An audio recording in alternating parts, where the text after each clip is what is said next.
Start. अध्यक्ष महोदय, यह जो प्रश्न आया है इसे कोई बुनियादी प्रश्न बनाकर कहना गलत होगा।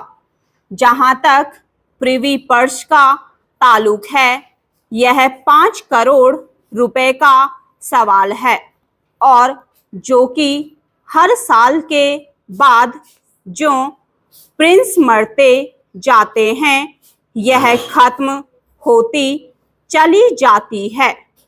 आज देश के सामने जो समस्याएं हैं, आंतरिक और बाहरी, उन समस्याओं के मुकाबले में यह कोई समस्या नहीं है। वास्तव में जनता का ध्यान जो देश की बुनियादी समस्याएं हैं उनसे हटाने के लिए उन्होंने इस प्रकार का सवाल पैदा किया है। वरना मैं उनसे पूछना चाहता हूँ कि अगर यह 5 करोड़ रुपए सब में बांट भी दो तो कितने लोगों का जीवन स्तर आप ऊंचा करने वाले हो। इसलिए हमें इस प्रश्न का जो वास्तविक रूप है हम उस वास्तविक रूप को देखें। यह प्रिवी पर्स राजाओं को दी गई जिसमें उन्होंने अपना राजपाट दिया। एक विशेष परिस्थिति हुई और मेरे जैसे आदमी जो उस समय रियासतों में थे और उस समय जो संघर्ष कर रहे थे रियासतों को भारत के साथ मिलाने का, वह जानते हैं कि उस समय क्या परिस्थिति थी। उस समय यदि देश के अंदर स्वर्गीय सरदार पटेल ना होते, उनकी होशियारी ना होती, उनकी कार्यकुशलता ना होती, उन्होंने प्रिंसेस के साथ जिस ढंग से काम किया वह ना किया होता तो आज भारत का रूप क्या होता, यह कोई नहीं कह सकता है।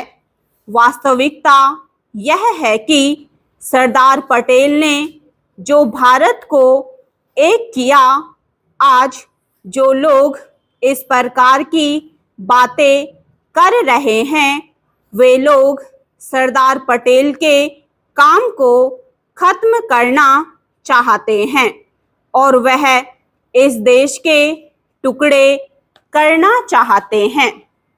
मैं उनसे कहूँगा कि परमात्मा के वास्ते यह चीज़ जो है इसको आप मत कीजिए।